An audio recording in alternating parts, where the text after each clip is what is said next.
미국 연방정부가 셧다운에 들어간 가운데 백악관과 민주당은 셧다운 책임을 서로에게 전가하며 여론전을 본격화했습니다. 백악관은 셧다운이 길어지면 예산을 줄이기 위해 연방 공무원을 해고할 수밖에 없다고 밝혔습니다. 미국 연방정부의 셧다운 사태가 장기화 조짐을 보이면서 연준의 추가 금리 인하 가능성이 사실상 굳어지고 있다는 관측이 제기됐습니다. 패드워치에 따르면 10월 금리 인하는 100%, 12월 추가 인하 가능성은 88%로 셧다운 시작 직후보다 높은 수치를 보였습니다.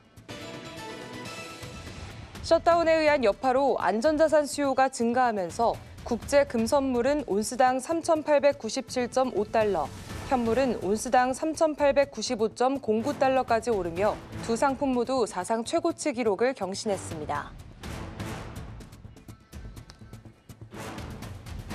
밤사이 뉴욕 증시에서 있었던 이슈와 국내 증시 아이디어까지 함께 모색해 보겠습니다. 출발 증시월드 1부 시작하겠습니다. 미국은 셧다운 첫날에 돌입했습니다. 트럼프 일기 이후에 7년 만인데요. 그러다 보니 연방 직원들이 무급 휴직에 들어가게 되고요. 하루에 4억 달러 이상 경제적인 손실이 발생한다라고 말했습니다.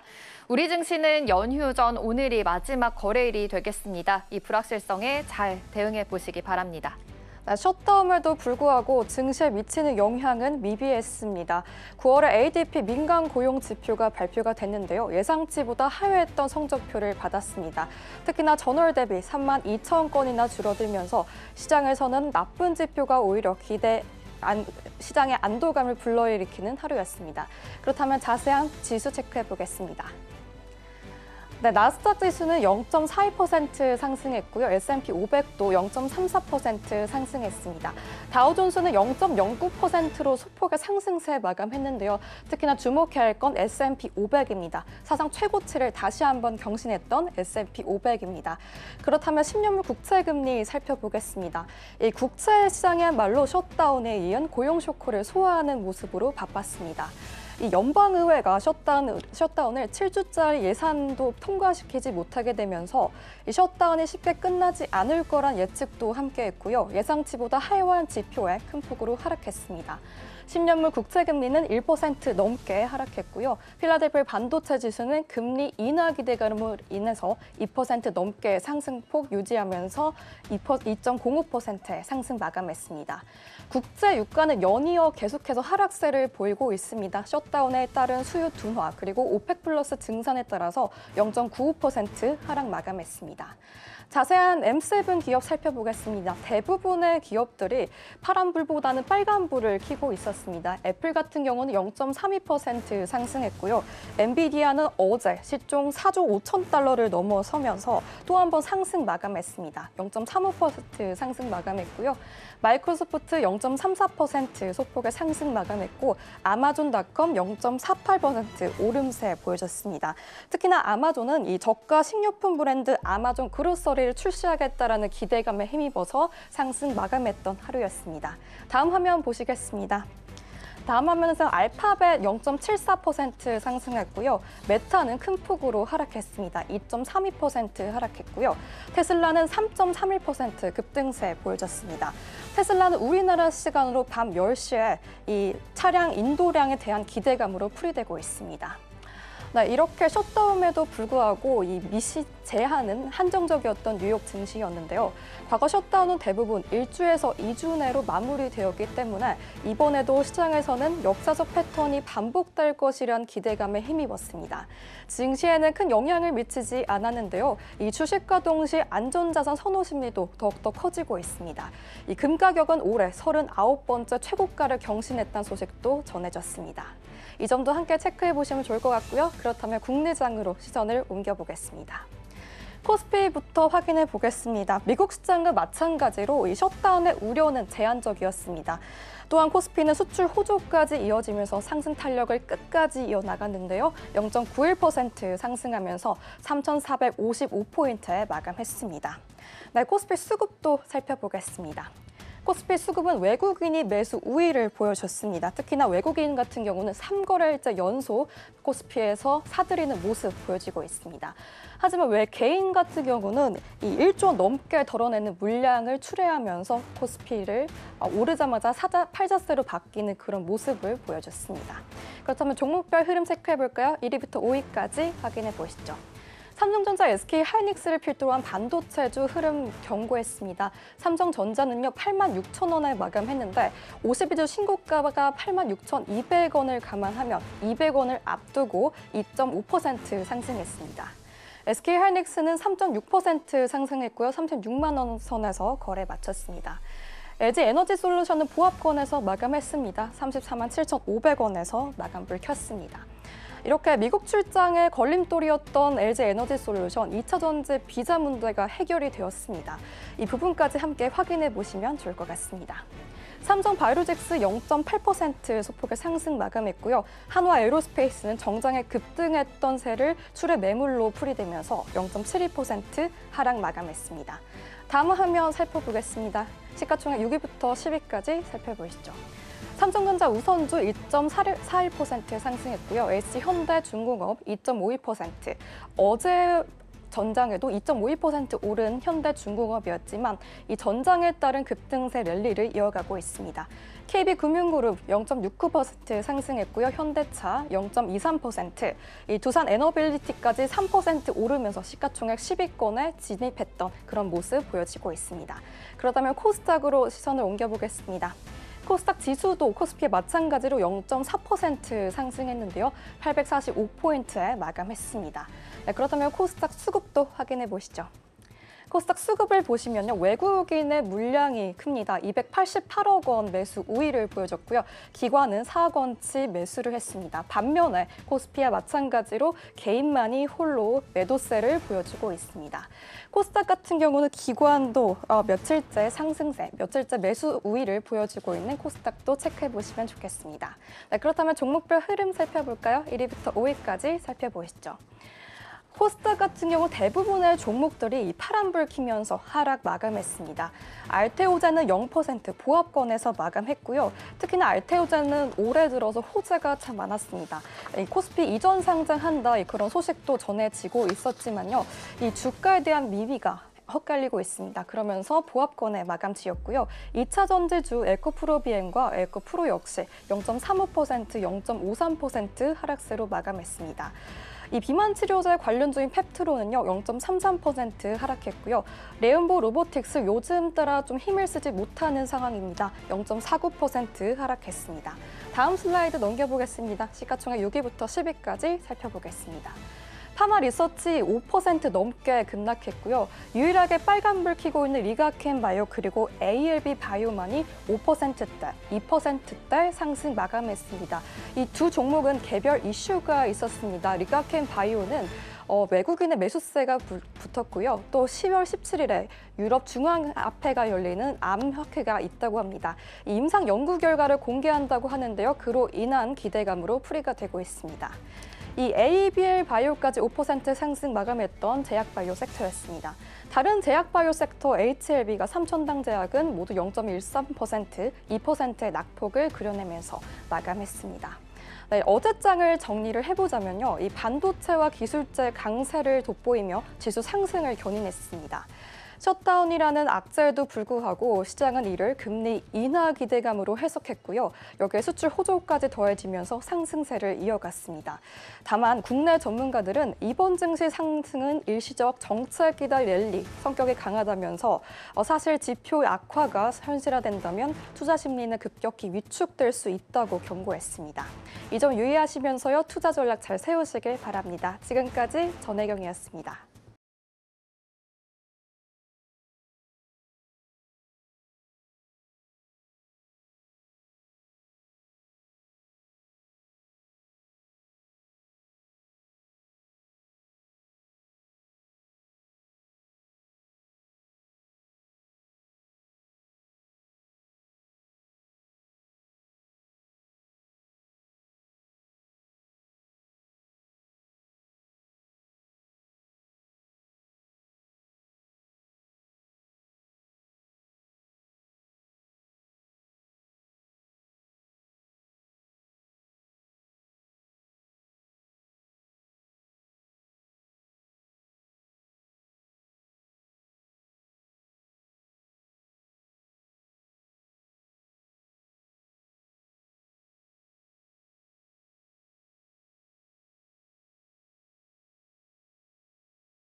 시장의 트렌드가 어디로 향하고 있는지 맥을 짚어보겠습니다. 머니트렌드 시간입니다. 김고은 앵커 함께하겠습니다. 어서 오십시오. 안녕하세요.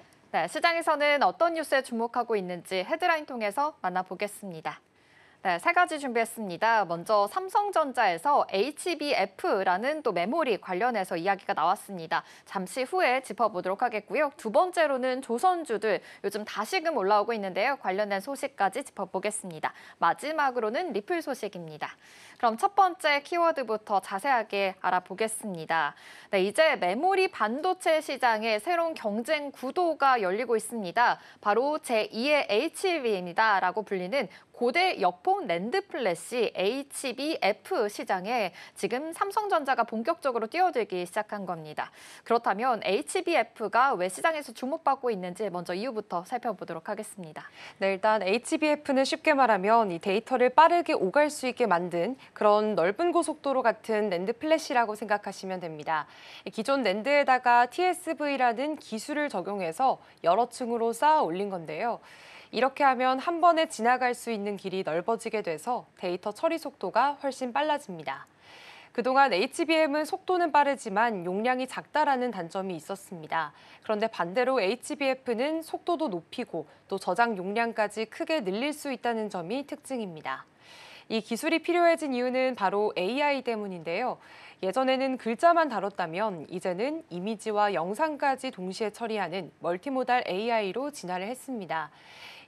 그렇기 때문에 이 고화질 영상은 수십 기가바이트가 훌쩍 넘어가게 됩니다. 그러니 이제는 속도와 용량을 동시에 잡는 메모리가 필수가 됐고요. 앞으로는 GPU 안에 초고속 HBM 옆에 또 대용량 HBF가 함께 들어가는 방식이 주류가 될 것이다라는 전망들이 나오고 있습니다. 네, HBF 아직 생소하신 분들 많으실 것 같은데요. 말씀해 주신 대로 지금 데이터를 빠르게 오갈 수 있도록 넓은 고속도로를 만들었다라고도 볼 수 있겠습니다. 역시나 속도도 높이고 지금 저장 용량까지 크게 늘린다라는 점이 가장 큰 특징적인 흐름일 것 같습니다. 역시 AI 확산이 그 이유가 되겠죠. 그렇다면 이 시장은 언제부터 좀 본격화가 될까요? 네, 지금 일단 업계 전망을 살펴보면 시점과 규모가 비교적 뚜렷하게 나와 있는 상태입니다. 일단 신영증권 분석에 따르면 HBF는 2027년부터 상용화가 시작이 되고요. 2030년에는 약 120억 달러, 우리 돈으로는 16조 원 규모까지 성장할 것으로 예상이 되고 있습니다. 같은 해 HBM 시장이 약 1,200억 달러 규모로 커질 것으로 보여지고 있는데요. HBF가 그 10% 이상을 차지할 거라는 전망입니다. 다만 시장이 단숨에 열리진 않을 것 같습니다. HBM도 2015년에 처음 나오긴 했지만 실제 엔비디아 AI 칩에 본격적으로 탑재되기 전까지는 7, 8년 정도가 걸렸습니다. HBF 역시나 기술 난도가 높기 때문에 빠른 시간 안에 성과를 내기는 어렵다는 거고요. 그렇지만 AI 데이터 센터 수요 확대라는 확실한 배경이 있기 때문에 중장기적으로 봤을 때는 성장 가능성이 높다는데 업계 의견이 모아지고 있습니다. 지금 실제 글로벌 업체들도 속도를 내고 있습니다. 미국 샌디스크는 16층 낸드를 쌓아서 512GB를 구현한 1세대 HBF를 공개했고요. GPU 하나에 8개를 붙이면 4TB까지 용량을 확보할 수 있다라고 설명을 했습니다. SK하이닉스는 샌디스크와 손을 잡고 2026년에는 시제품, 2027년에는 양산을 목표로 개발 중이고요. 일본의 키옥시아도 지난 8월 5TB급 프로토타입을 선보이기도 했습니다. 이처럼 주요 업체들이 이미 구체적인 로드맵을 내놓으면서 2027년 이후부터는 글로벌 경쟁이 본격화될 것으로 전망이 되고 있습니다. 네, 이렇게 이 메모리 반도체 시장에 새로운 또 초점이 맞춰지게 된 겁니다. 바로 HBM, 제2의 HBM이다라고도 말할 수 있겠는데요. 아무래도 가장 큰 핵심이 삼성전자일 것 같습니다. 지금 낸드 시장에서 삼성전자가 1위를 차지하고 있기 때문이죠. 그렇다면 HBF 시장에서는 어떻게 또 주도권을 잡을 수가 있을까요? 네, 지금 삼성전자는 최근 HBF 개발을 위해서 설계 단계에 들어간 것으로 알려졌습니다. 일단 아직 구체적인 제품 사양이나 또 양산 시점은 나오진 않았는데요. 하지만 삼성은 그동안 TSV 같은 적층 기술을 꾸준히 연구해왔고 무엇보다 글로벌 낸드 시장 점유율이 약 33%로 1위를 지키고 있습니다. 이 강점을 바탕으로 HBF에서도 영향력이 클 것이라는 평가들이 시장에서 나오고 있는데요. 이 삼성에게 HBF는 꼭 잡아야 하는 기회입니다. HBM 시장에서는 대응이 늦어서 SK 하이닉스에게 주도권을 내준 경험이 있기 때문인데요. 이번에는 후발주자로 밀리지 않겠다는 의지가 강할 수밖에 없습니다. 특히나 지금 AI 수요가 빠르게 커지고 있는 만큼 고대역폭 특성을 갖춘 낸드를 선제적으로 개발을 한다면 삼성이 가진 낸드 1위 지위를 그대로 HBF 시장으로까지 확장을 할 수 있습니다. 증권가의 전망도 긍정적입니다. 앞으로 10년 뒤에는 반도체 기업들의 실적이 HBM이 아니라 HBF에 의해서 좌우가 될 것이다라는 분석까지 나왔습니다. 결국 삼성의 HBF 진입은 단순한 신기술에 대한 투자가 아니라 차세대 메모리 패권을 다시 잡을 수 있는 기회로 볼 수가 있습니다.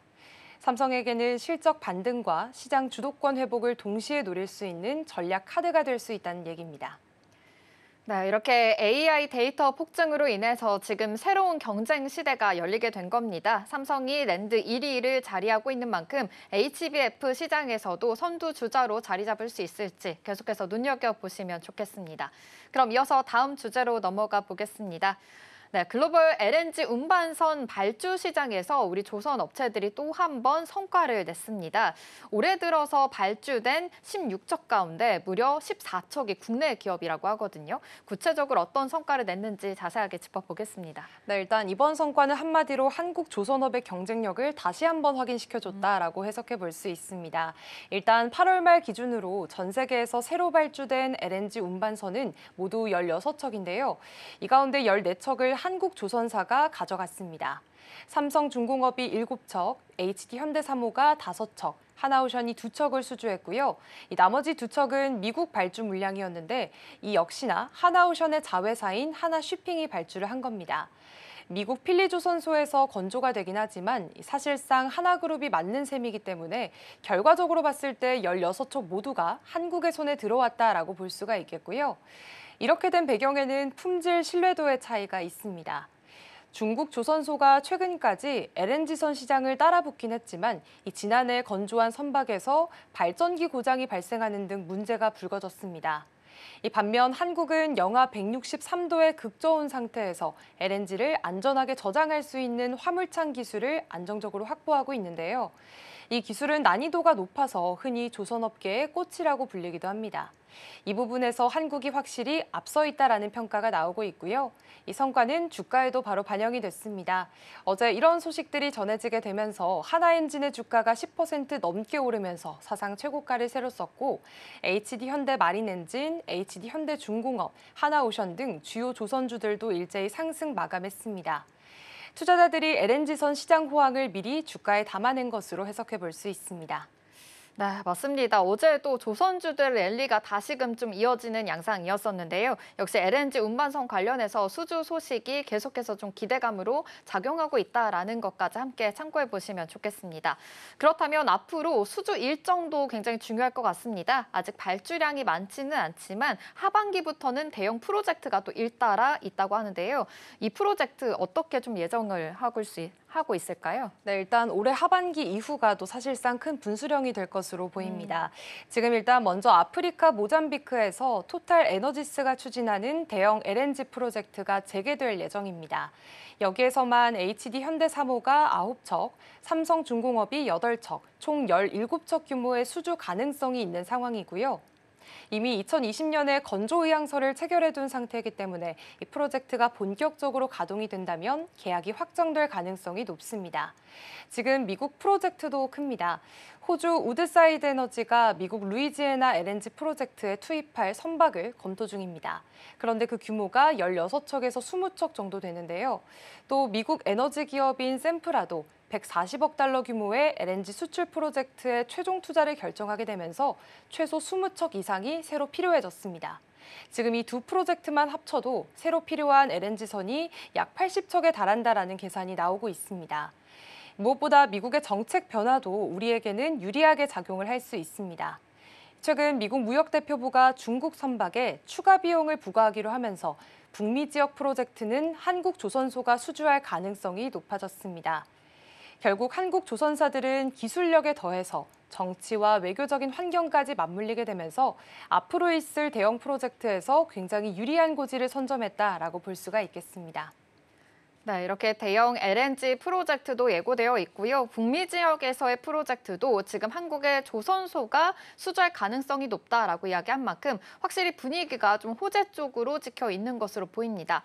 그런데 한편으로는 과잉 발주다라는 우려도 나오고 있습니다. 올해 상반기 LNG선 발주가 크게 줄기도 했고요. 전문가들 사이에서는 좀 의견이 엇갈리기도 하고 있습니다. 그렇다면 이런 부분, 좀 엇갈리고 있는 부분들은 어떻게 바라보면 좋을까요? 네, 일단 지금 상황이 기회와 위험을 동시에 갖고 있는 구간입니다. 일단 올해 상반기만 보면 글로벌 LNG선 발주량이 지난해보다 80% 이상 줄었습니다. 즉 발주가 몰릴 때와 줄어드는 때가 반복되는 구조라는 건데요.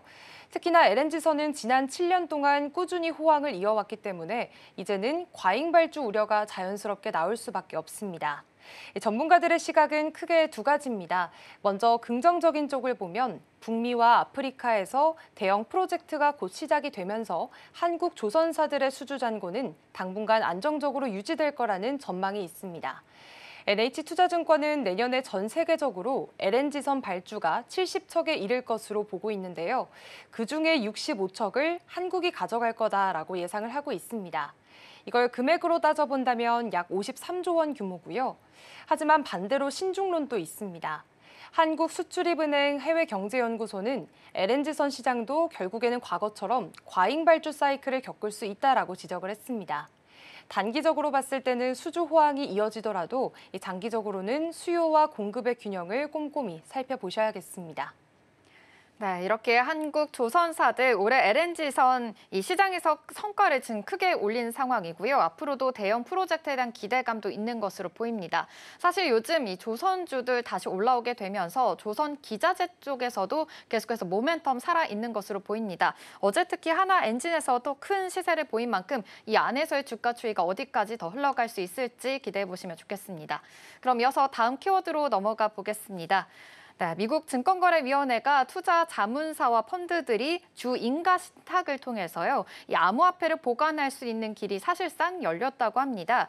이게 바로 제도권 금융이 디지털 자산을 다루는 방식에 좀 큰 변화를 줄 수 있다라는 이야기까지 나오고 있는데요. 구체적으로 좀 어떠한 변화가 있었을까요? 네, 일단 쉽게 말씀드리면 SEC가 스테이트 트러스트라고 하는 즉 주 인가 신탁 회사를 정식 수탁기관으로 인정하겠다라고 얘기를 했습니다. 그동안 투자 자문사나 자산운용사는 고객의 암호화폐를 반드시 연방인가은행이나 신탁 같은 제한된 기관에서만 보관을 해야 했습니다. 이것 때문에 활용 범위가 좁고 제약이 굉장히 많았는데요. 하지만 이번 SEC의 결정으로 인해서 일정 조건을 충족하게 된다면 주 인가 신탁도 은행처럼 인정을 받을 수 있게 됐습니다. 조건도 명확합니다. 고객 자산과 회사 자산을 철저히 분리해야 하고요. 고객의 동의 없이는 자산을 대여할 수가 없습니다. 또 개인키 관리 같은 보안 절차도 반드시 갖춰야 하는데요. 이런 기준을 충족해야지만 SEC가 제재를 하지 않겠다라고 밝혔습니다. 중요한 건 이렇게 된다면 코인베이스나 리플처럼 이미 신탁회사를 운영하거나 연계한 암호화폐 기업들이 합법적으로 보관 서비스를 제공할 수 있다는 겁니다. 암호화폐 보관 서비스가 이제는 제도권 은행 시스템 안으로 들어오게 되는 거고요. 그렇기 때문에 이런 길이 열리게 된다면 또 제도권 안에서 리플이 좀 더 성장할 수 있는 길이 열리게 된 셈입니다. 네, 이렇게 고객의 암호화폐를 이제 인가은행이라든지 신탁 같은 좀 제한된 기관에 보관을 했었어야 했는데 이젠 더 넓혀졌다라는 것으로 파악을 해볼 수가 있겠습니다. 아무래도 좀 좁고 제약이 있었는데 더 넓게 넓어진 만큼 아무래도 시장에서는 좀 파급력이 클 것으로 보입니다. 특히 기관 투자자들이 암호화폐 시장에 들어올 수 있는 길이 열렸다라고도 볼 수 있겠는데요. 실제로 어떤 효과들이 있을까요? 네, 일단 시장은 지금 대체로 긍정적인 반응을 보이고 있습니다. 일단 가장 큰 변화는 기관 투자자들이 안심하고 참여할 수 있는 환경이 마련됐다는 점입니다. 그동안은 암호화폐 자산의 보관 구조가 법적으로 불명확해서 대규모 자금이 들어오기가 어려웠습니다. 그런데 이번 지침으로 인해서 안전한 보관 기준이 세워졌고요. 제도권 진입의 문턱이 낮아진 거라고 해석해 볼 수 있습니다. 블룸버그 ETF 애널리스트인 제임스 세이퍼트도 업계가 수년간 요구해온 명확성이 드디어 나왔다라고 얘기를 하면서 이번 결정을 제도권 확장의 신호로 평가를 했습니다. 리플 사례를 보면 이해가 더 쉬운데요. 지금 리플은 이미 전 세계 은행들과 손을 잡고 국경 간 결제 서비스를 제공하고 있습니다. 이번 제도 변화 덕분에 리플이 연계한 신탁사를 통해서 기관 고객에게 합법적으로 보관 서비스를 제공할 수 있게 된 겁니다. 결국에는 XRP 같은 자산이 본격적으로 기관의 투자 포트폴리오 안에 편입될 수 있다는 얘기고요. 그렇기 때문에 앞으로는 시장 신뢰가 높아지고 기관 참여는 더 늘어날 수밖에 없다라는 분석들이 나오고 있습니다. 네, 이렇게 XRP가 지금 기관의 투자 포트폴리오 안에 편입이 된다면 XRP 가격 또한 더 오를 수 있다라는 기대감까지 함께 있는 것으로 보입니다.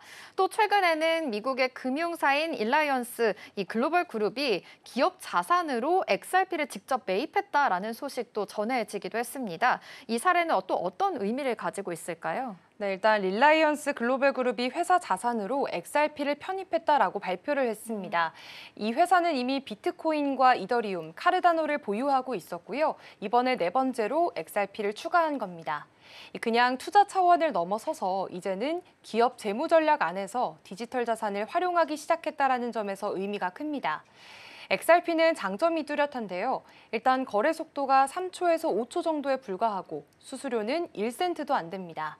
또 초당 1,500건 이상의 거래를 처리할 수 있을 만큼 효율적이고요. 비트코인 같은 기존 방식보다는 에너지 소비가 훨씬 적어서 친환경적이다라는 평가도 받고 있습니다. 여기에 리플은 이미 전 세계 은행과 결제업체와 협력을 해서 국제 결제 서비스를 제공하고 있죠. 이런 기술적인 강점 덕분에 XRP는 국경 간의 결제를 이어주는 브릿지 자산으로 자리를 잡고 있습니다. 그렇기 때문에 이번에 릴라이언스의 이번 결정은 암호화폐를 기업이 보유할 수 있는 자산 포트폴리오의 일부로 인정하기 시작했다는 사례로 볼 수가 있겠고요. 앞으로 다른 전통 금융사들도 XRP 같은 자산을 실제 자산 운용에 편입할 가능성이 커졌다라는 점에서 시장 파급력이 크다고 할 수 있겠습니다. 네, 이렇게 SEC 조치로 인해서 암호화폐 제도권 진입이 이제 공식화가 된 것입니다. 그리고 이제 금융사들도 XRP 같은 자산을 전략적으로 좀 활용하기 시작했다라는 점에서 더 기대감이 있는 것으로 보이는데요. 규제가 명확해질수록 기관에서는 계속해서 참여가 더 확대가 될 수 있으니까요. 이 점까지 함께 참고해 보시면 좋겠습니다. 머니트렌드는 여기서 마무리하도록 하겠습니다. 김고은 앵커와 함께했습니다. 고맙습니다. 고맙습니다.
미국 연방정부가 셧다운에 들어간 가운데 백악관과 민주당은 셧다운 책임을 서로에게 전가하며 여론전을 본격화했습니다. 백악관은 셧다운이 길어지면 예산을 줄이기 위해 연방 공무원을 해고할 수밖에 없다고 밝혔습니다. 미국 연방정부의 셧다운 사태가 장기화 조짐을 보이면서 연준의 추가 금리 인하 가능성이 사실상 굳어지고 있다는 관측이 제기되고 있습니다. 패드워치에 따르면 10월 금리 인하는 100%, 12월 추가 인하 가능성은 88%로 셧다운 시작 직후보다 높은 수치를 보였습니다. 셧다운에 의한 여파로 안전자산 수요가 증가하면서 국제 금선물은 온스당 3,897.5달러, 현물은 온스당 3,895.09달러까지 오르며 두 상품 모두 사상 최고치 기록을 경신했습니다. 미국이 북한과 전제 조건 없는 대화가 가능하다며 대화 의지를 다시 한번 강조했습니다. 이에 따라 미국과 북한의 깜짝 만남 가능성에도 무게가 실리고 있습니다. 만약 북한이 미국 측 제안에 화답해 대화에 나선다면 이달 말 경주에서 열리는 에이펙 정상회의가 중요한 계기가 될 것으로 전망됩니다.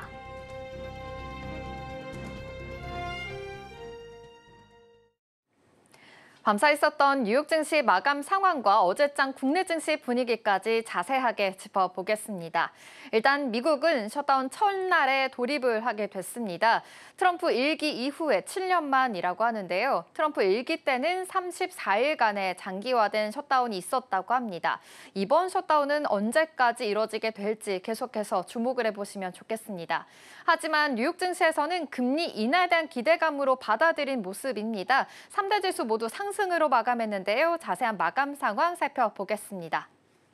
네, 뉴욕 증시 보시는 것처럼 3대 지수 모두 상승으로 마감을 했습니다. 역시나 S&P 지수 그리고 다우존스 지수가 사상 최고치를 또다시 섰다라는 점에서 또 한 번의 좋은 흐름이 있었는데요. 사실 좀 뉴욕 증시 입장에서는 셧다운이 장기화가 될 경우 아무래도 우리 올해 안에 2차례 정도가 금리 인하가 될 수 있을 것이다라는 것이 있었던 것으로 보입니다. 그 2차례 금리 인하 불가피하다라고 이야기한 만큼 이쪽을 긍정적으로 받아들인 점이 아무래도 더 탄력을 받은 것으로 확인이 됩니다.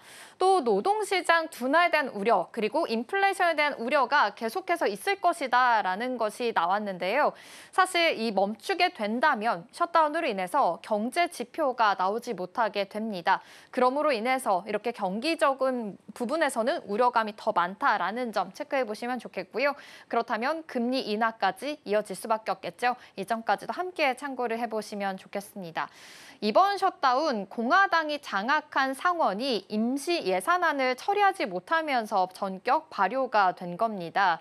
민주당은 예산안에 수백만 명의 국민에게 적용되는 의료보험, 세공제 연장을 포함시키려고 했는데 합의가 이뤄지지 못하게 된 겁니다. 다만 이 노동시장 둔화 그리고 인플레이션, 높은 주가 수준 등 좀 복합적인 불안 요인들이 있으니까요. 이 셧다운 관련해서 좀 과거보다는 파급력이 더 커질 수도 있다라는 지적들이 나오고 있습니다. 이 점까지도 함께 참고해 보시면 좋겠습니다. 또 이뿐만이 아니죠. 지금 연방 공무원이 일시 휴직에 들어가게 됩니다. 소급 임금을 과거에는 받았긴 했지만 지금 트럼프 대통령은 일부 휴직뿐만 아니라 인력까지 감축할 수 있다라고 이야기 나왔습니다. 일시 휴직뿐만이 아니라 이제는 고용에 대한 우려까지 더 불거질 수가 있으니까요. 이 점까지 참고해 보시면 좋겠고요. 벤스 부통령은 오래 가지는 않을 것이다라고 이야기 나왔습니다. 하지만 지금 당 의원들이 이탈 조짐을 보이고 있다라는 점에서는 역시나 좀 우려 사항들이 있으니까요. 이 점까지 함께 체크해 주시죠. 그리고 연준 이사, 지금 해임 관련해서도 사실 트럼프 대통령 계속 압박을 가하고 있는 상황이죠. 리사쿡 연준 이사가 이 페드 이사직을 유지할 수 있다라는 판결이 내려졌습니다. 1심 또 2심에 이어서 대법원도 쿡 이사의 손을 들어줬는데요. 내년 1월까지 대법원이 최종 판결을 내릴 때까지는 지위를 유지할 수 있다라고 이야기 나왔습니다. 간밤에 유가가 더 떨어졌습니다. 지금 원유 재고 문제도 있고요. 산유국 증대에 대해서 계속 이슈가 있는 만큼 3거래 연속으로 좀 급락하는 흐름을 가지게 됐으니까요. 유가적인 부분에서도 체크해 보시면 좋겠습니다.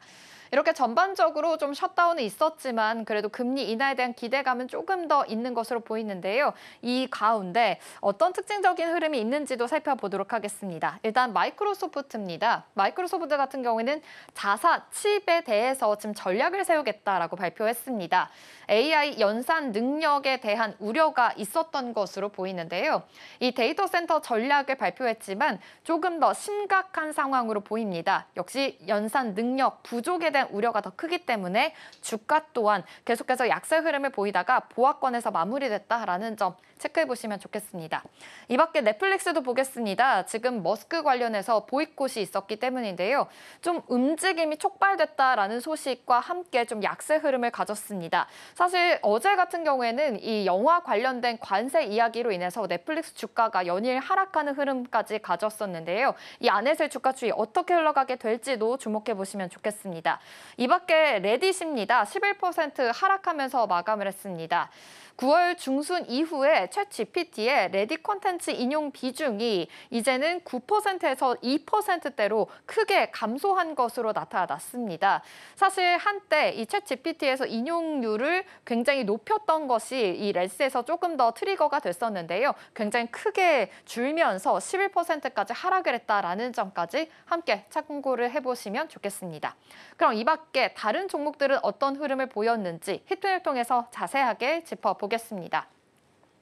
네, 전반적으로 그래도 금리 인하에 대한 기대감, 역시 이 셧다운으로 인해서 경기 지표가 조금은 나아질 수 있을 것이다. 조금 더 금리 인하에 초점을 더 맞출 수 있을 것이다. 라는 것 때문에 전반적인 좀 혼조세를 보이고 있는데요. 그래도 M7 종목들, 기술주 전반적으로는 좋은 흐름을 보이게 됐습니다. 일단 인텔부터 한번 살펴보도록 하겠습니다.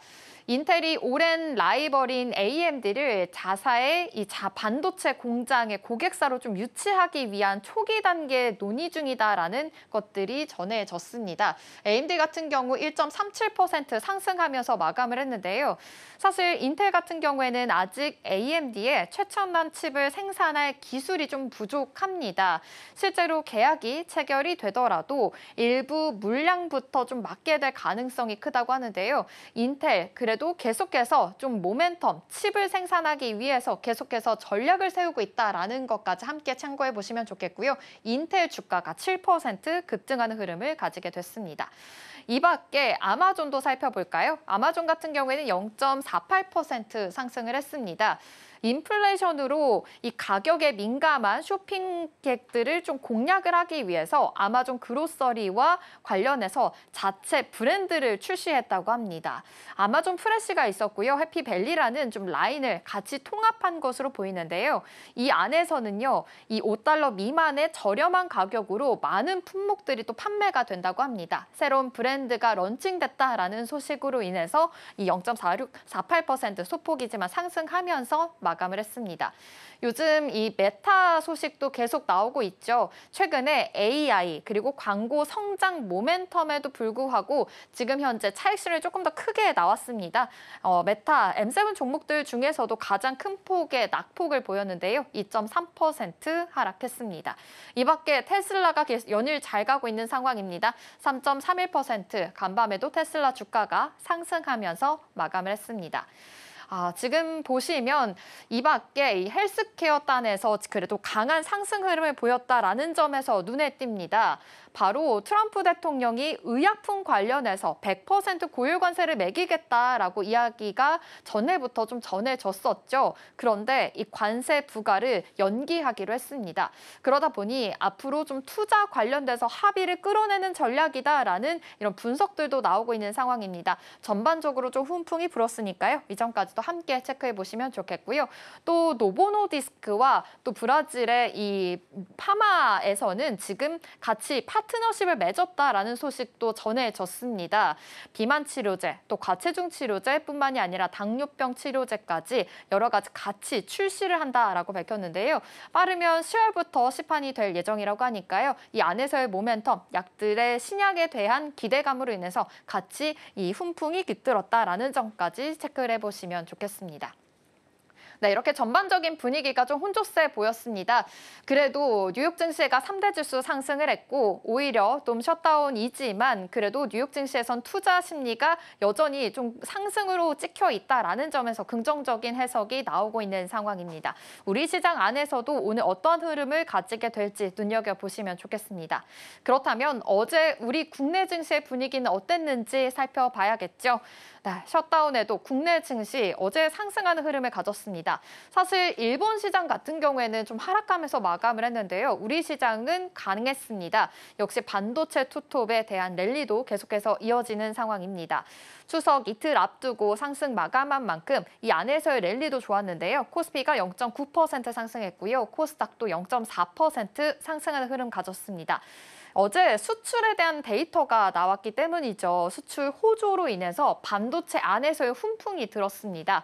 반도체뿐만이 아니라 자동차까지 그래도 견조한 흐름으로 팔리고 있다라는 점이 찍히게 됐는데요. 이 안에서의 주가 추이들도 눈여겨보시면 좋겠습니다.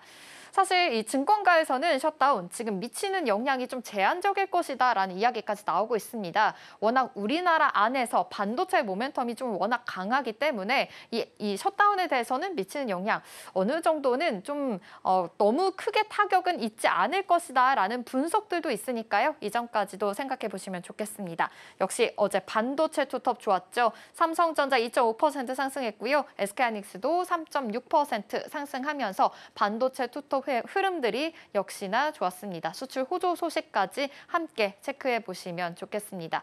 또 증권가에서 연일 목표 주가를 또 상승하고 있는 만큼 투자 심리에 힘을 더 보태고 있다라는 점까지 보시면 좋겠습니다. 이 밖에 어제 바이오 명인제약이 IPO 상장을 했죠. 110% 상승을 하면서 굉장히 따상이 됐다라는 점에서 긍정적이고요. 이가탄으로 많이 알려진 만큼 제약바이오 안에서의 주가 추이도 어떻게 흔들리게 될지도 주목해 보시면 좋겠습니다. 이 밖에 어제 원전이 다시 좀 올라왔습니다. 요즘 조방원 섹터가 다시 스물스물 올라오는 모습이고요. 방산 모멘텀뿐만이 아니라 조선의 원전까지도 어제 좋은 흐름을 보였으니까요. 이 점까지 보시면 좋겠습니다. 이 밖에 지금 안전 자산에 대해서도 역시나 좀 가치 선호 심리가 몰리는 모습입니다. 이제 금값 온스당 3,800달러에서 이제는 3,900달러까지 육박을 했다라는 소식까지 있었고요. 금값의 ETF 또한 계속 수익률이 굉장히 좋다라는 점 체크해 보시면 좋겠고 삼성전자 어제 시총 500조 원을 회복을 했습니다.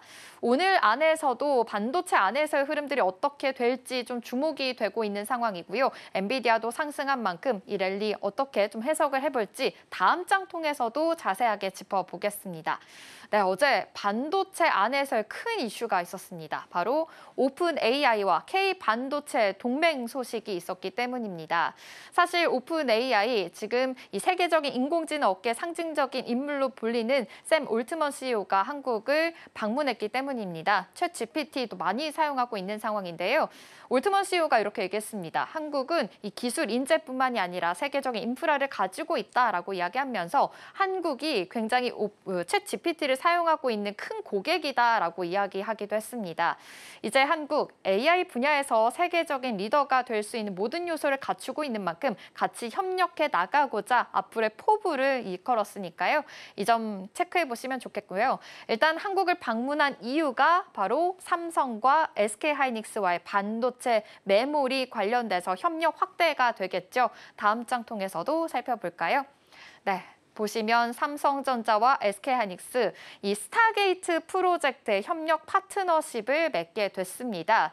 이 협력 의향서 체결을 하게 된 건데요. 스타게이트라고 한다면 오픈 AI가 올해부터 2029년까지 무려 5천억 달러, 우리 돈으로 하면 700조 원을 투자하면서 전 세계에 AI 데이터 센터를 짓는 그런 초대형 인프라 계획을 일컫게 됩니다.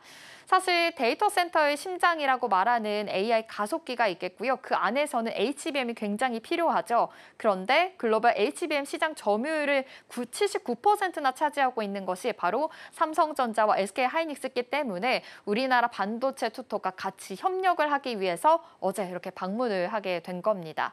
사실 핵심 파트너로 자리매김하면서 좀 앞으로의 좀 주가 추이도 기대해 보셔도 좋을 것 같은데요.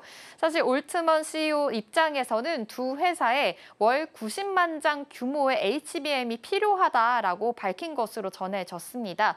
현재 전 세계 HBM 시장의 생산량의 지금 2배가 넘는 물량이라고 하거든요. 이 정도로 굉장히 많이 필요하게 되고 또 시장 규모에 비해서도 이 지금 한국 기업에 더 수요가 몰릴 수 있다라는 이야기까지 나오게 되면서요.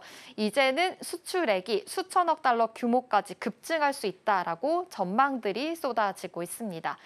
역시 이 오픈 AI와의 협력 소식으로 인해서 이 계속해서 좀 수출이 더 늘어날 수 있을 것이다라고 볼 수 있겠습니다. 조금 더 자세하게 협력 내용을 보면요. 이 삼성전자 안에서는 이 최대 월페이퍼가 90만 장이 되겠고요. 이 안에서도 공급 파트너로 참여를 하면서 시가총액이 굉장히 더 늘 것이다라는 전망들이 나오고 있습니다. 삼성 SDS 또한 데이터 공동 개발에 나설 것으로 보입니다. SK하이닉스도 볼까요? 페이퍼 90만 장 이야기 나오고 있고요. 지금 SK텔레콤 안에서도 이 데이터 센터 공동으로 추진하겠다라는 여러 가지 협력 내용들이 나오고 나와 있고요. 어제 사인까지 된 상황이니까요. 이 앞으로의 랠리 어떻게 더 이어질 수 있을지도 주목해 보시면 좋겠습니다. 또 다음 장 통해서도 살펴볼까요? 네, 이렇게 오픈 AI와의 지금 협력 소식까지 전해드렸습니다. 그런데 또 하나 주목할 점이 바로 온 디바이스 AI 반도체입니다. 우리나라 정부가 2030년까지 K 반도체 10종을 개발하겠다라는 도전장을 내밀었기 때문입니다.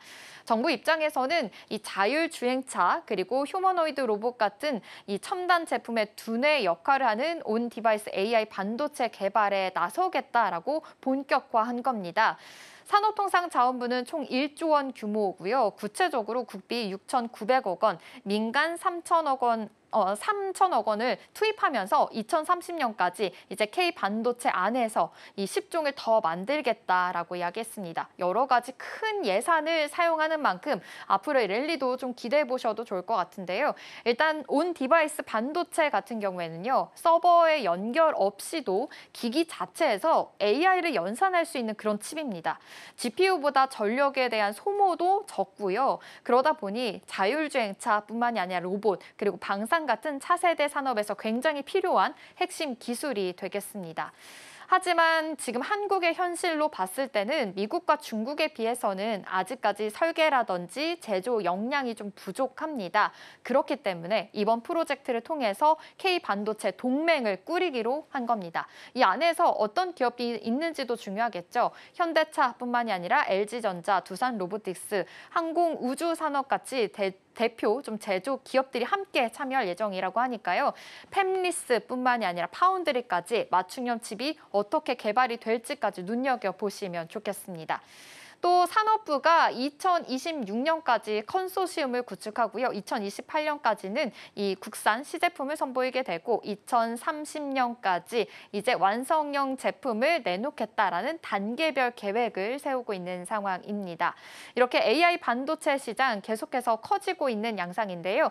김정관 산업부 장관이 이렇게 얘기했습니다. AI 반도체는 자율주행차와 휴머노이드 같은 첨단 제품의 AI 대전환을 이끄는 핵심 엔진이다. 라고 이야기했고요. 내년부터 신속히 사업을 착수하면서 반드시 하드웨어 경쟁력을 확보하겠다라고 이야기 나왔습니다.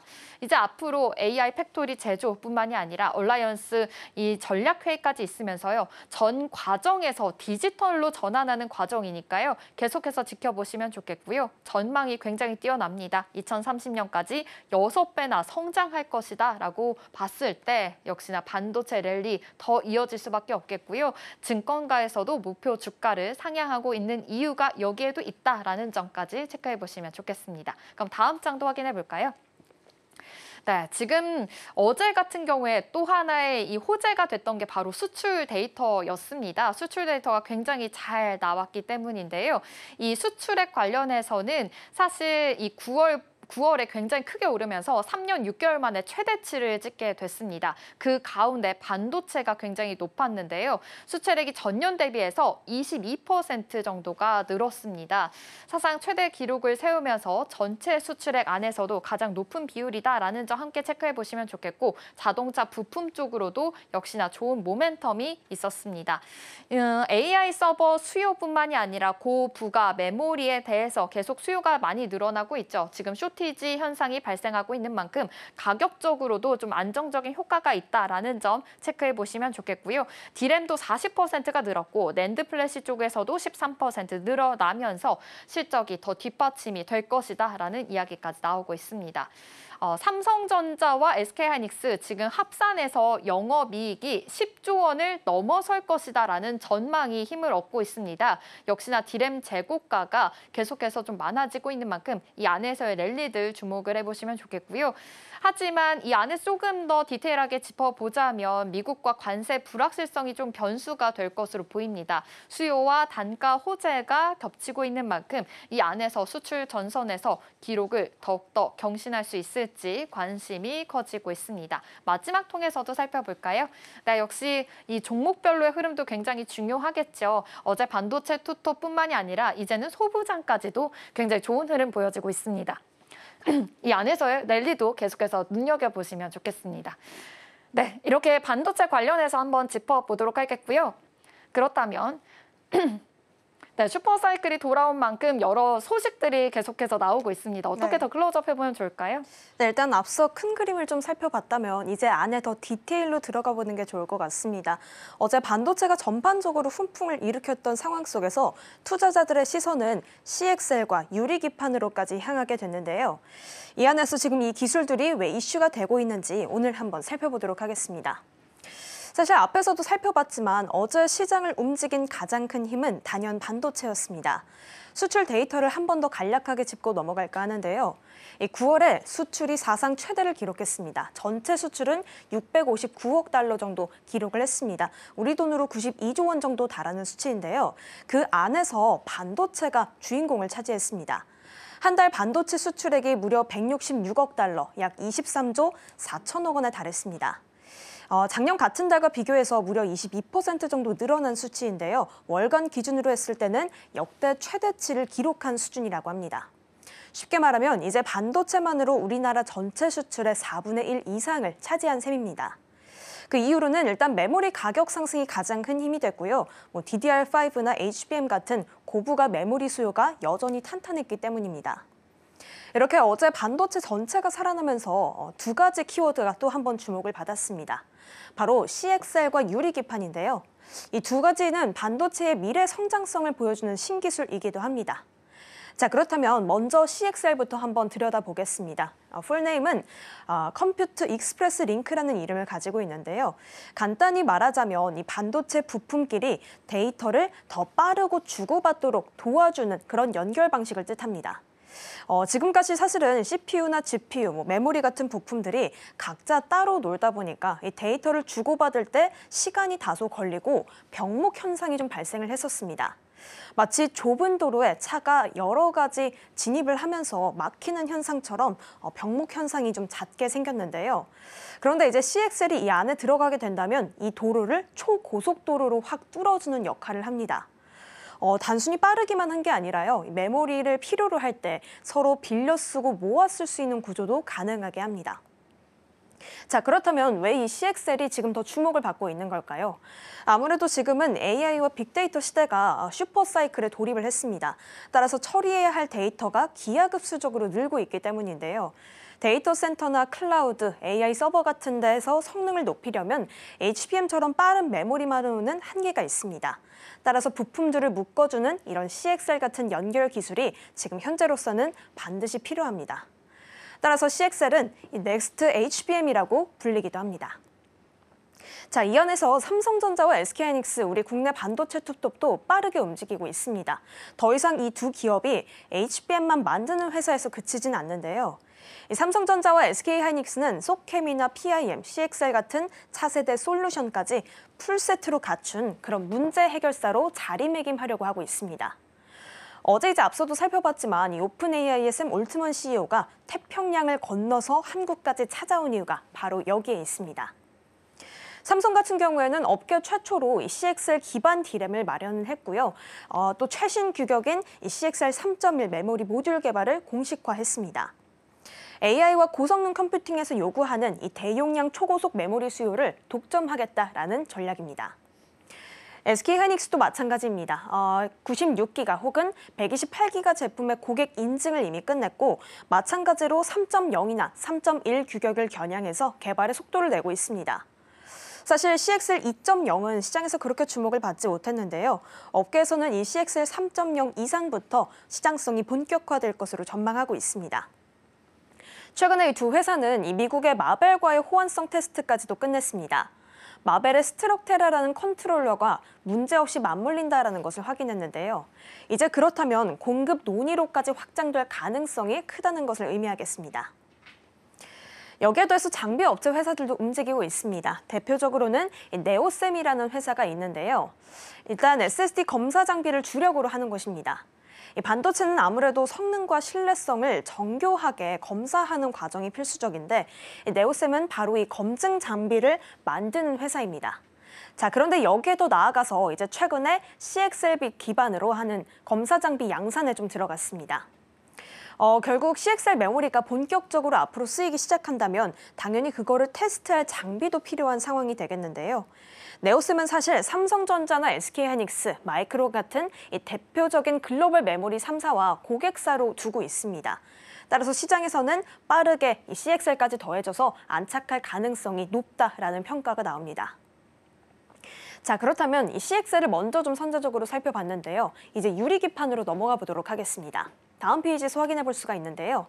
이 유리기판은 이름 그대로 플라스틱 대신에 유리 소재로 만든 반도체 기판입니다. 자, 그렇다면 왜 이 유리 소재가 주목을 받을까요? 일단 장점이 아주 확실하다고 합니다. 일단 훨씬 더 플라스틱보다 딱딱하기 때문에 중간 단계를 좀 생략할 수 있고요. 세밀한 회로를 그릴 수 있게 됩니다. 그리고 기판 두께를 25% 정도 줄일 수 있다고 합니다. 게다가 전력 소모를 30% 이상 줄일 수 있는데 이 부분이 사실 요즘 데이터 센터가 폭증하는 상황 속에서 시장이 주목하는 부분이죠. 그렇기 때문에 데이터 센터처럼 전력 효율이 중요한 곳에서는 아주 매력적인 기술로 자리 잡고 있습니다. 그렇기 때문에 유리기판은 이렇게 불립니다. 차세대 꿈의 기판이라고 해석이 됩니다. 이 안에서 국내 기업들의 움직임까지도 활발합니다. 일단 SKC 자회사인 앱솔릭스가 일단 이 유리기판에서 가장 앞서 있는 기업인데요. 미국 조지아에서 세계 최초로 유리기판 양산 공장을 세웠습니다. 현재 2025년 말 양산을 목표로 하고 있고 글로벌 빅테크들과의 논의도 진행 중입니다. LG 이노텍도 마찬가지로 이 구미 사업장에서 파일럿 단계를 돌리면서 준비 중이고요. 사실 어제 또 주목해봐야 되는 게 바로 캠트로닉스입니다. 어제 캠트로닉스가 좋은 흐름들을 보여줬는데요. 이 캠트로닉스는 유리기판 핵심 공정인 TGV, 즉 유리 관통 전극 기술을 주력으로 개발하고 있습니다. 만약에 이 기술이 없다면 유리기판 대량 생산이 사실상 불가능하기 때문에 굉장히 중요한 기술입니다. 자, 그렇다면 어제 캠트로닉스가 어제 시장에서 좀 어떤 흐름을 보였는지 차트로 한번 좀 살펴볼까요? 사실 어제 캠트로닉스는 좋은 흐름 보여줬습니다. 반도체 전체 안에서 시장에서 15% 급등세를 보여줬는데 배경에는 여러 가지가 있었지만 가장 큰 것은 사실 CXL 전체 테마가 좀 강세를 보이기는 했지만 삼성전자가 반도체 유리기판 사업을 본격화하겠다라는 발표가 있었습니다. 이 삼성은 2028년부터 유리기판을 도입하겠다라고 공식화했는데요. 캠트로닉스는 이미 삼성전기 컨소시엄의 핵심 협력사로 자리를 하고 있습니다. 특히 캠트로닉스는 디스플레이에서 쌓아온 처리 가공 기술을 반도체 기판으로 확장을 해서 조금 더 경쟁력을 확보했다라는 평가를 받고 있습니다. 현재 캠트로닉스 같은 경우에는 이 삼성전기 세종 라인에서 핵심 공정을 직접 검증한 상태고요. 2025년에는 시제품, 2027년에는 양산까지 계획을 하고 있습니다. 자, 그런데 이 행보는 국내 기업들에게 그치지 않습니다. 흥미로운 것은 이 글로벌 빅테크 기업들도 이 시장에 뛰어들고 있다는 건데요. 최근에는 테슬라와 애플도 이 유리기판 제조사와 만났다, 협의를 할 수 있다는 소식이 전해졌습니다. 테슬라 같은 경우에는 자율주행 칩이나 로봇 칩에 그리고 애플은 서버나 데이터 센터용 반도체에 유리기판을 도입할 가능성이 거론되고 있습니다. 아직까지는 물론 세부적인 구체적인 그런 계약은 밝혀지진 않았지만 이 정도의 관심과 이야기가 나왔다는 것만으로도 시장에 주는 신호가 큽니다. 다음 페이지에서 확인해 보시면요. 시장의 전망도 사실 이 CXL과 유리기판 모두 밝습니다. 일단 유리기판은 빠르면 2025년 말부터 HPC 업체들이 본격적으로 적용할 거라는 전망이 있고요. 또 2034년에는 6조 원대의 시장으로 확장할 것이다라는 전망이 함께 나오고 있습니다. AI 서버와 데이터 센터 수요가 계속해서 늘어나고 있는데 이럴 때 가장 중요한 거는 전력을 얼마나 효율적으로 관리하는지 그리고 발열 관리를 어떻게 하는지 중요합니다. 따라서 냉각 관리가 요즘 어떻게 개발이 되고 있는지까지 이야기가 나오고 있죠. 자, 그런데 이 문제를 해결해 줄 소재가 바로 유리기판이다라는 평가가 나오고 있는 겁니다. 이어서 CXL의 시장 전망은 더 놀랍습니다. 2022년에는 22억 원 정도 불과한 수준의 시장 크기를 가지고 있었는데요. 2030년에는 무려 24조 원 규모까지 성장할 것이라는 전망이 나오고 있습니다. 특히 그 안에서 CXL 메모리 시장이 전체의 70% 이상을 차지할 것으로 보입니다.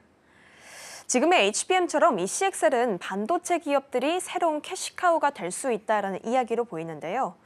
결국 CXL은 반도체 안에서 새로운 고속도로를 놓는 기술이고 이 유리기판은 반도체 성능을 한 단계 끌어올릴 아까 봤지만 꿈의 기판이다라고 불리고 있습니다. 두 가지 모두 지금 현재 대량의 데이터가 요구되는 시대 속에서 효율성을 증대시키는 기술인데요.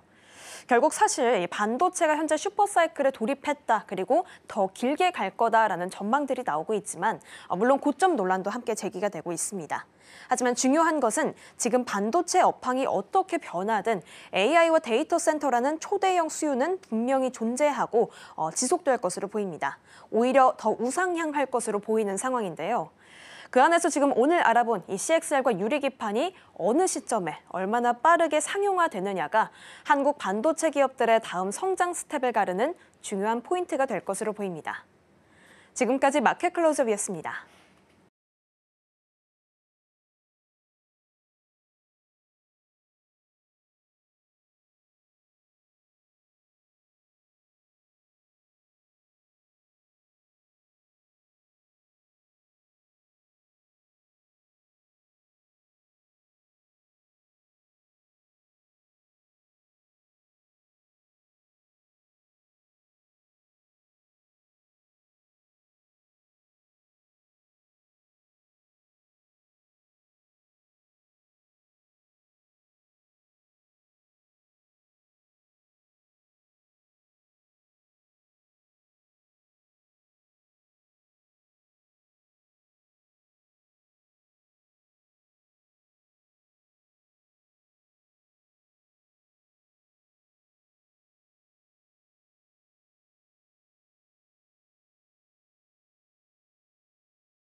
시시각각 변하는 시장의 흐름, 서울경제는 어떤 뉴스에 주목하고 있을까요? 이 시각 서울경제는 시작하겠습니다. 김고은 앵커와 함께하겠습니다. 어서 오십시오. 안녕하세요. 네, 그럼 서울경제가 주목하고 있는 뉴스가 어떤 건지 헤드라인 통해서 살펴보겠습니다. 네, 먼저 첫 번째로는 어제부터 이제 셧다운 첫날에 좀 돌입하게 됐죠. 관련해서도 자세한 이야기 나눠보도록 하겠고요. 두 번째로는 삼성전자와 SK하이닉스 AI 빅딜 소식까지 전해드리겠습니다. 또 앞서서도 브리핑에서 전해드리긴 했지만 조금 더 자세한 포인트들 짚어보도록 하겠습니다. 마지막으로는 LG에너지솔루션입니다. 공장 관련해서도 막판 스포트를 내고 있다라는 소식인데요. 이 소식까지 짚어보겠습니다. 그럼 첫 번째 키워드입니다. 네, 미국 연방정부가 7년 만에 다시 셧다운에 돌아가게 됐습니다. 트럼프 1기 이어서 지금 2기도 지금 진행이 되고 있는 건데요. 결국에 예산안을 두고 여야가 끝내 합의에 실패하게 됐습니다. 현지 시간으로 10월 1일 0시 1분부터 정부가 지금 업무를 일부 멈추고 있는 상황입니다. 셧다운이 벌어지게 된 배경부터 살펴보도록 하겠습니다. 네, 일단 이번 셧다운은 새해 예산안을 제때 처리하지 못하면서 발생했습니다. 일단 미 의회는 9월 30일까지 내년도 예산이나 임시 예산안을 반드시 통과시켜야 했는데요. 그런데 상원에서 공화당과 민주당이 각각 발의한 임시 예산안이 지금 모두 부결이 되면서 결국에는 예산 집행 권한이 끊겨버린 겁니다. 쟁점은 오바마 케어 보조금 연장이었습니다. 민주당은 저소득층 의료 지원을 예산에 꼭 포함해야 한다라고 주장을 했지만 트럼프 대통령과 공화당은 불법 체류자에게 혜택이 돌아갈 수 있다면서 반대를 했습니다. 결국에는 끝내 합의점을 찾지 못한 거고요. 셧다운이 시작되면 국가 안보나 국경 수비, 법 집행 같은 꼭 필요한 기능만 남고 대부분의 정부 활동은 멈추게 됩니다. 수십만 명의 공무원이 무급휴직에 들어가고요. 일하더라도 급여는 나중에 받게 됩니다. 그만큼 행정은 지연되고 또 미국 전역에서는 생활 불편이 이어질 수밖에 없는 상황입니다. 네, 맞습니다. 셧다운으로 인해서 지금 정부 관련된 일들이 모두 다 멈췄다라고 볼 수 있겠는데요. 사실 도서관이라든지 지금 자유여신상도 지금 여행이 금지가 됐다고 합니다. 관련해서도 여러 가지 좀 이슈들이 있으니까요. 체크해 보시면 좋겠습니다.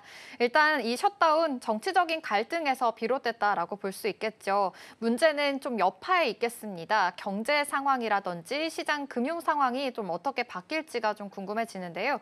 앞으로 영향 어떻게 해석을 해볼 수가 있을까요? 네, 일단 이번 셧다운 같은 경우에는 과거보다는 그래도 파급력이 좀 클 수 있다라는 전망들도 나오고 있습니다. 일단 보통은 정치 이벤트 정도로만 여겨져서 S&P 500 같은 지수도 크게 흔들리진 않는데요. 이번에는 몇 가지가 조금 다릅니다. 우선 경제 데이터가 공백이 발생하게 되죠. 이번 주 발표 예정이던 9월 고용 지표가 나오지 않게 되고요. 또 CPI나 GDP 속보치 같은 핵심 통계들도 미뤄질 수가 있습니다. 연준이 금리 결정을 할 때 참고하는 기초 데이터가 막히게 되기 때문에 시장의 불확실성은 커질 수밖에 없습니다. 실제로 금리 선물 시장에서는 연말까지 금리를 0.5%포인트 내릴 가능성을 70% 넘게 보고 있는 상황입니다. 또 두 번째로는 고용 충격에 대한 우려가 당연히 있을 수밖에 없습니다. 이미 64만 명 넘는 연방 공무원이 무급휴직에 들어간 상황이고요. 트럼프 대통령은 일부는 아예 해고할 수도 있다라고 언급을 했습니다. 블룸버그는 셧다운이 길어지게 된다면 실업률이 현재 4.2%에서 4.7%까지 뛸 수 있다고 전망을 하고 있습니다. 결국 단기적으로 봤을 때는 시장의 변동성과 불확실성이 확대될 수가 있겠고요. 셧다운이 만약 오래 이어지게 된다면 미국의 실물 경제에도 영향을 줄 수 있다는 우려감이 커지고 있습니다.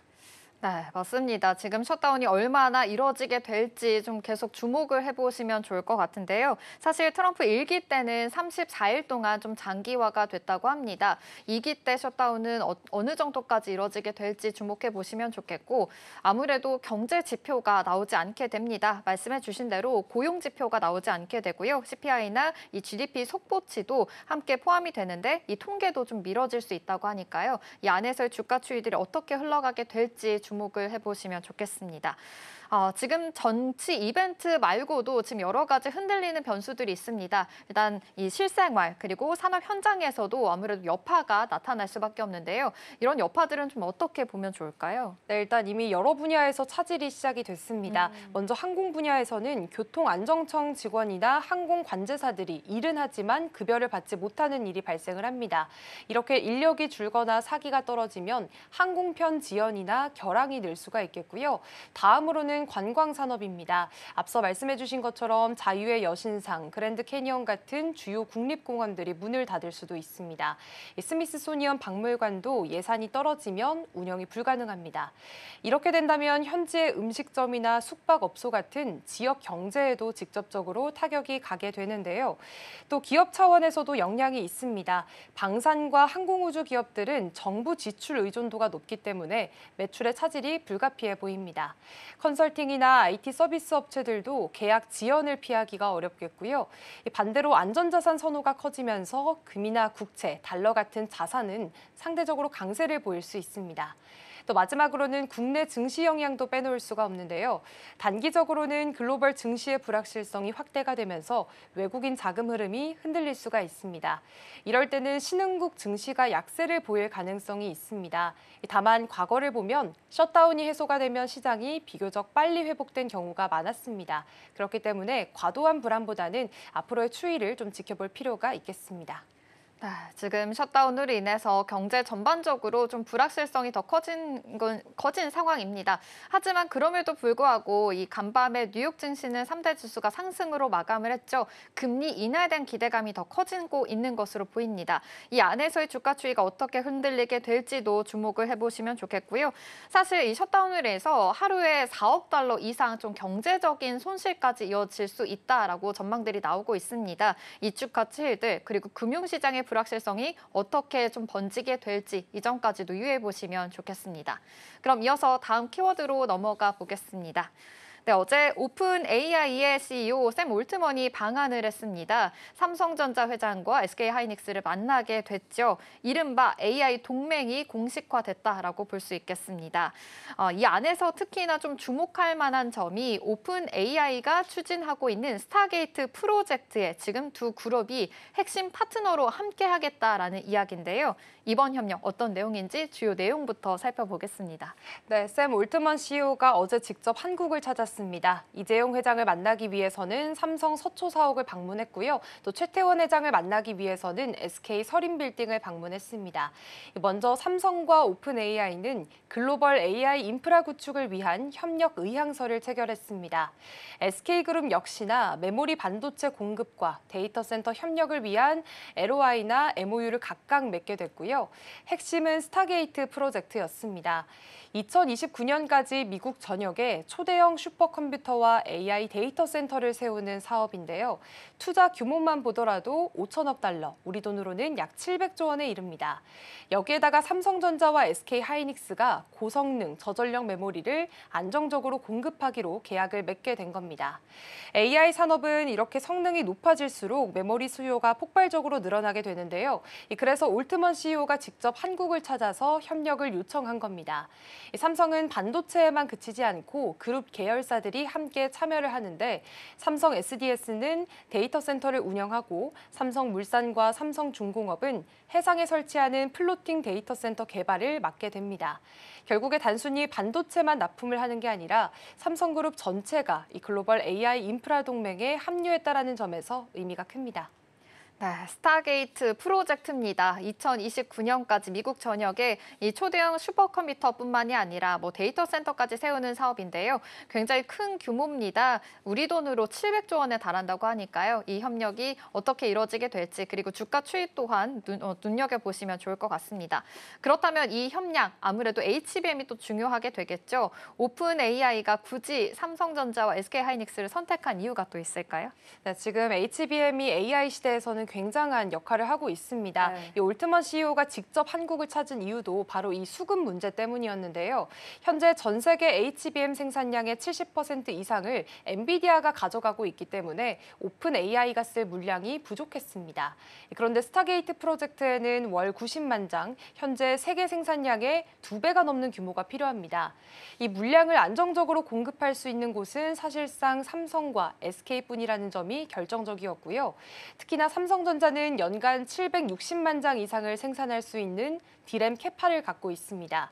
게다가 HBM뿐만 아니라 GDDR7, LPDDR5X, 초대형 SSD까지 AI 학습부터 서비스 단계까지 필요한 풀 패키지를 다 갖추고 있는데요.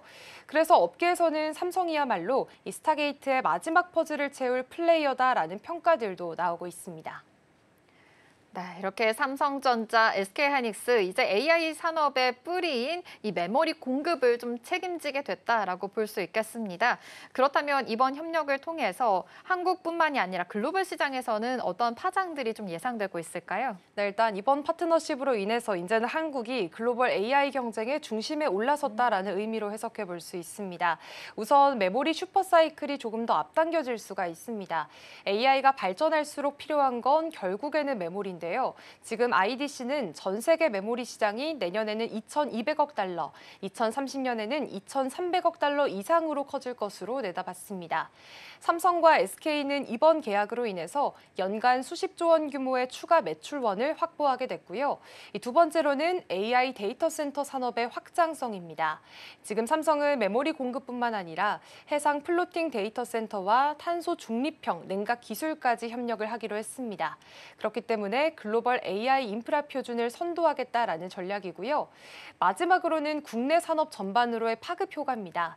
지금 SK그룹은 울산에 이어서 서남권에서도 데이터 센터를 오픈 AI와 함께 세워서 AI 벨트를 구축할 계획입니다. 이렇게 된다면 한국은 메모리와 데이터 센터 두 축을 모두 잡게 되는 거고요. 특히나 지금 이번 협력에서 무엇보다 삼성전자가 주목을 받고 있는 이유는 메모리뿐만 아니라 파운드리, 패키징까지 아우르는 종합 역량을 갖추고 있기 때문입니다. 그래서 이번 협력을 계기로 오픈 AI의 자체 AI 칩 개발에도 참여할 가능성이 크다라는 전망들도 나오고 있습니다. 그렇다면 결국에는 삼성의 글로벌 AI 영향력이 한층 더 커질 것으로 예상을 해볼 수 있겠습니다. 네, 역시 글로벌 AI 이 패권 경쟁들이 계속해서 좀 중심에 있다라고도 볼 수 있겠습니다. 사실 메모리 그리고 D램 관련해서도 재고 가격이 계속 올라갈 수 있을 것이다라는 기대감도 있는 것으로 보이는데요. 이렇게 쇼티지 현상이 계속될수록 또 실적이 더 나아질 수 있으니까요. 이전까지 함께 확인을 해보시면 좋겠고요. 사실 추석 연휴 지나고 나서 바로 실적 시즌이 시작이 됩니다. 삼성전자가 10월 13일에 좀 잠정 실적 예정이 되어 있는데요. 이 안에서의 메모리 주가 추이가 어떻게 반영이 될지, 이 안에서 숫자가 찍히게 될지까지 눈여겨보시면 좋겠습니다. 그럼 이어서 다음 키워드로 넘어가 보겠습니다. 네, LG 에너지솔루션이 미국 조지아주에 짓고 있는 배터리 공장, 또 지난달 한국인 근로자 300여 명이 구금되면서 좀 큰 논란이 있기도 했었죠.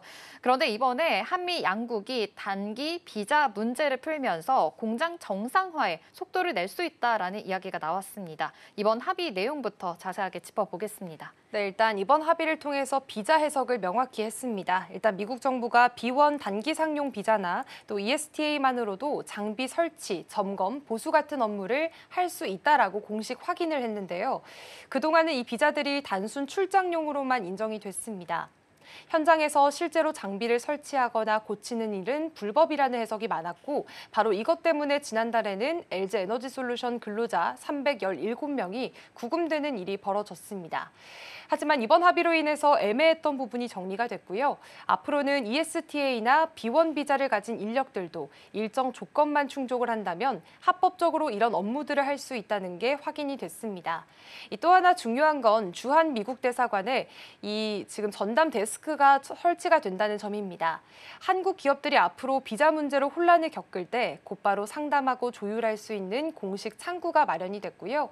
결국 이번 조치는 불확실성을 크게 줄여줬습니다. 또 LG 에너지솔루션을 비롯해서 미국에 투자한 기업들이 공장 공사를 마무리하고 운영을 정상화하는데 다시 속도를 낼 수 있는 길이 열리게 된 셈입니다. 네, 그렇다면 이번 조치를 통해서 LG 에너지솔루션 조지아 공장 바로 정상화에 좀 들어가게 되는 걸까요? 일정들이 좀 어떻게 진행되고 있을까요? 네, 일단 지금 현재 조지아 공장은 공정률이 약 90% 정도로 사실상 막바지 단계에 와 있습니다. 이 문제가 됐던 건 마지막 설비 설치 과정이었는데요. 한국인 근로자들이 구금이 되면서 공사가 중단이 됐습니다. 하지만 이번 합의로 길이 다시 열린 만큼 LG 에너지솔루션은 근로자 재파견 준비에 들어갔습니다. 일단 먼저 구금됐다가 귀국한 인력들은 추석 연휴까지는 휴식을 취하고 이후에는 다시 현장으로 돌아갈지 여부를 확인할 계획입니다.